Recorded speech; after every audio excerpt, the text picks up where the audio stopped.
Notre-Dame, l'endroit le plus visité du monde. Parmi les 40 000 touristes qui s'y rendent chaque jour, ces couples belges, Els et Wim, avec leurs guides, Abby et Antoine. Ces quatre-là ne s'intéressent pourtant pas à son histoire ou à son architecture, mais à un aspect particulier, le film qui y ont été réalisés. So a lot of movies have been made with Notre Dame. Now, can you try and guess which one of these pictures featured the real church? Le scène de film réalisé à Paris, Abby et Antoine les connaissent par cœur. Depuis 12 ans, leur entreprise Set in Paris propose aux accros de cinéma les balades dans la capitale, dans le sillage de stars. He started a political movement. Parmi 1500 agences de tourisme à Paris, celle-ci est particulière, car elle prépare le visite sur mesure. Antoine d'abord s'informe de l'intérêt du groupe et ensuite, pendant 2 heures, ils redécouvrent ensemble les endroits connus de grand écran. So there is 2 big production companies in Paris, and the first one loves to work in this particular place, especially with the coffee right behind you, Le Beau Repère. So you will see this place in the Devil's Wear Prada. They come down from this very street, and they stop on this place with the lamppost and the 4 tree, minus the Christmas decoration, but they were still up a couple weeks ago.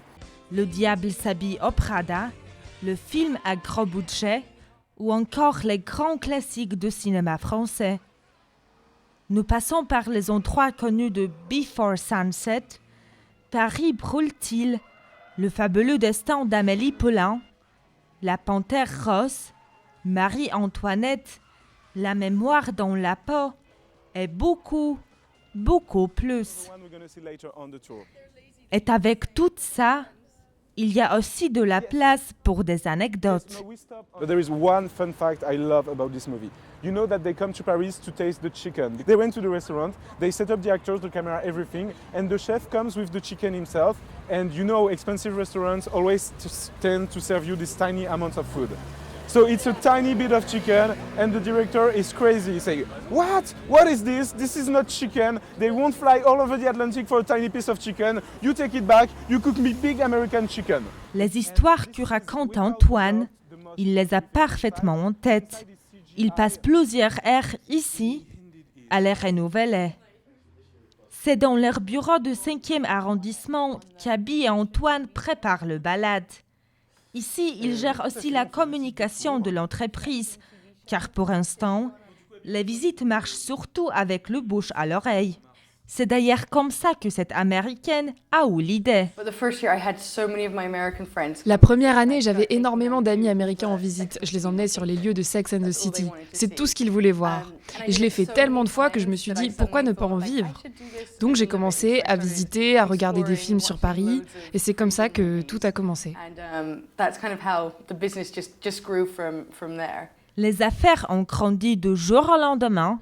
Et aujourd'hui, l'entreprise emploie déjà 4 personnes. Pour un tour à pied de 12 heures, il faut payer 20 €. Pour 6 heures en bus, 65 €. On essaye d'être proches et amicaux. Parce qu'on est une petite entreprise, on l'utilise à notre avantage. On peut mieux connaître les clients, prendre le temps avec chacun. Être plus proche du client, c'est la manière de répondre aux nouvelles attentes des touristes. Lassés par les voyages en groupe et les circuits traditionnels, ils préfèrent opter pour l'originalité. Selon Office de tourisme parisien, 80% des touristes ne viendront qu'une seule fois dans un même endroit. Grâce au tourisme personnalisé, ils sont 2 fois plus susceptibles de revenir.